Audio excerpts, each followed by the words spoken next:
Castle early and castle often. It's a funny, but also helpful phrase to remember during your games. After 3 moves, white is a pawn in the center and developed a knight and bishop toward the center. What's next? It's never too early to make sure your king is safe, so a great move for white is to castle. Remember, this is the one time you can move 2 pieces at once. You move your king 2 squares, and then the rook moves next to your king, like this. Think of castling as building a house for your king. The king finds shelter behind 3 loyal pawns. So it isn't easy for your opponent to tear down your defenses. The other great thing about castling is it answers a question you might be wondering. How do I bring my rooks into the game? Castling allows your rook to move toward the center, where it can enter the action. If you were black in this position, what would your plan be? Castle early and castle often. How can black prepare castling? That's right. Let's move our knight into the action and control the center with knight f6. Preparing to castle and threatening white's pawn on e4. After white protects the e4 pawn with a move such as d3, the house has been built for black's king. Let's move it in with castling. Both sides have safe kings thanks to castling, and each of the rooks used for castling are excited to enter the game in the center. Is castling really that important? Since our opening strategy should be to control the center, actively develop our pieces to help support the center, and castle our king to safety, we definitely do not want our king to sit in the center of the board where most of the action usually takes place.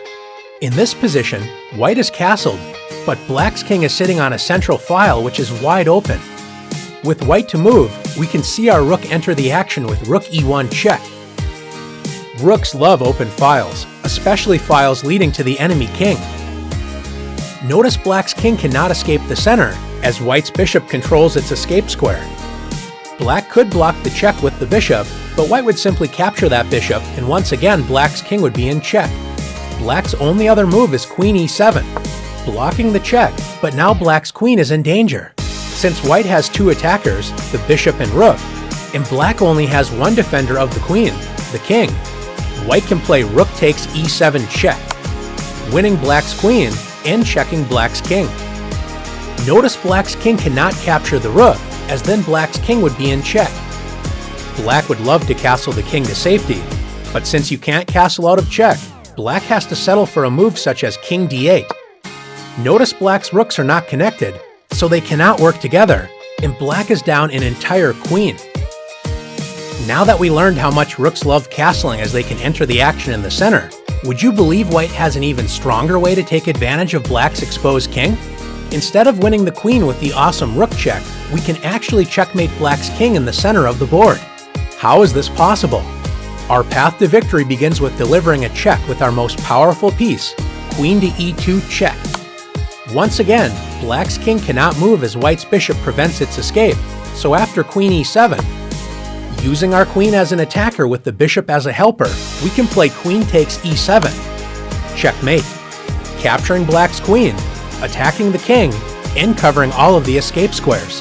The bishop is the helper piece because it protects white's queen, meaning that black cannot capture the queen, so the game is over. Let's look at one last example together.